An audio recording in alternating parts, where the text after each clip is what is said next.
Entonces, ¿cuál es la anestesia recomendada en cirugía estética? La anestesia recomendada es anestesia local tumescente y sedación. ¿En qué consiste esto? Básicamente al paciente se le administra un tranquilizante, ya sea por vía oral, intramuscular o endovenosa, previo al procedimiento con fin de tranquilizarlo y que tenga un cierto adormecimiento, pero que sea capaz de respirar por sí mismo y mantenerse despierto.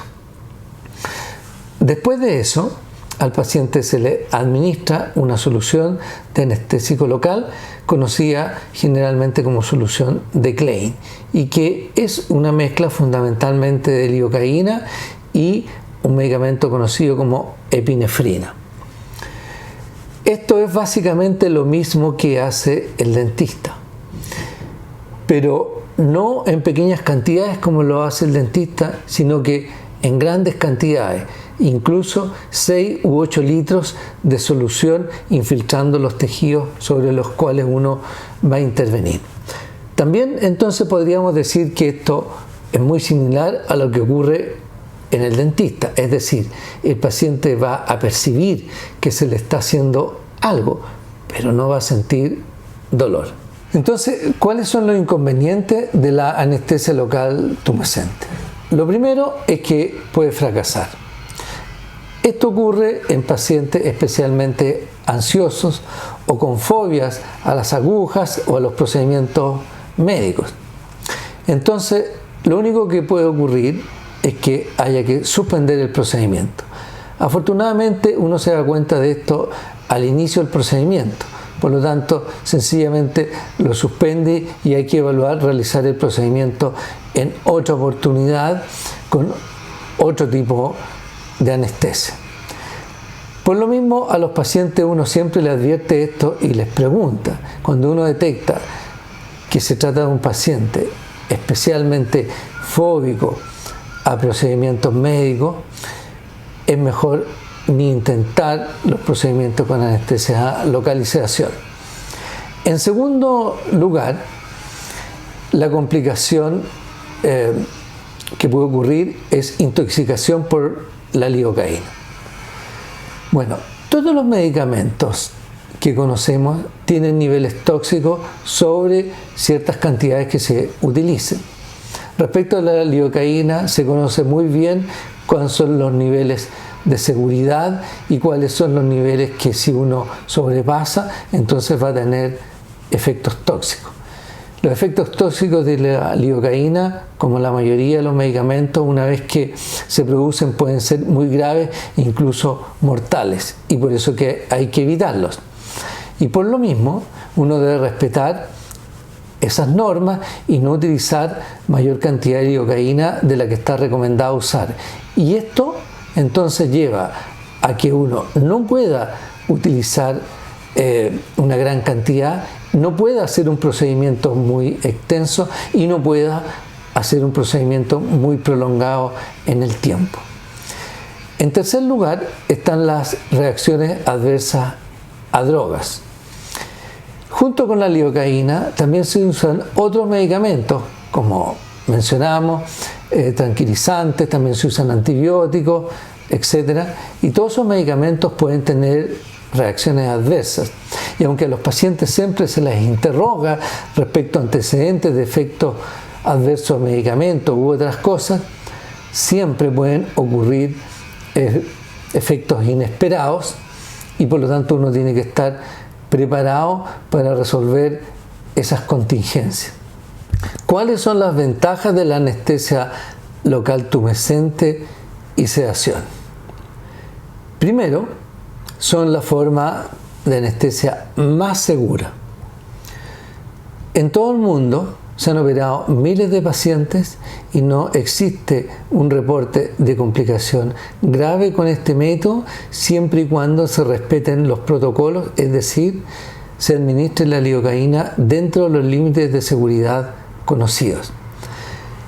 Y lo más importante también es que estamos evitando las complicaciones de la anestesia general, de la epidural o de la raquídea. Por lo tanto, Esto es por lejos el método anestésico más seguro para este tipo de cirugía. En segundo lugar, la anestesia tumescente disminuye el sangrado intraoperatorio y postoperatorio. Esto se nota especialmente en la liposcultura, donde los pacientes pueden observar que no tienen los quimosis o moretones extensos después de esos procedimientos. En tercer lugar, disminuye el número de infecciones postoperatorias, porque la solución que se utiliza de lidocaína tiene un efecto bactericida, lo cual redunda en que haya menos infecciones postoperatorias en las cirugías que se realizan con infiltración tumescente. En cuarto lugar, la evolución postoperatoria de los pacientes en cuanto al dolor es mucho mejor. Los pacientes no tienen el despertar doloroso de la anestesia general o el término de la anestesia epidural o raquidia, porque la misma anestesia local que uno utilizó va a tener un efecto analgésico de al menos 12 horas. Es decir, por lo tanto, uno termina la cirugía y el paciente no tiene ningún dolor. Se toca, no siente nada, puede irse a su casa sin dolor porque va a tener este efecto por varias horas. Esto los pacientes que han ido al dentista lo han experimentado. Se van con la mandíbula adormecida y no perciben sensación dolorosa después del procedimiento. En quinto lugar, es imposible que ocurran eventos traumáticos más allá del área quirúrgica, porque solamente el área quirúrgica está con anestesia local, de tal modo que si uno llega a salir del área anestesiada, el paciente que está despierto lo va a advertir y señalar inmediatamente, lo que evita entonces que se produzcan accidentes en los cuales el cirujano inadvertidamente produce un daño en una zona colateral al área quirúrgica. En sexto lugar, disminuyen dramáticamente los efectos de tromboembolismo, los episodios de tromboembolismo, porque el paciente está despierto, tiene conservada la movilidad de sus extremidades, no las tiene anestesiadas, lo que hace entonces que los eventos de tromboembolismo durante cirugía efectuada con anestesia local y sedación sean extremadamente raros. Y por último, el hecho que el paciente esté despierto y pueda colaborar con el cirujano en cuanto a cambios de posición, contractura de ciertos grupos musculares, etc., contribuye eficazmente a que el cirujano, en especial durante la liposcultura, pueda advertir errores, corregir zonas en que están más deficitarias, etc., y en definitiva lograr resultados mucho más perfectos. Así entonces podemos asegurar que la técnica de anestesia local tumescente y sedación es la forma más segura para hacer cirugía estética.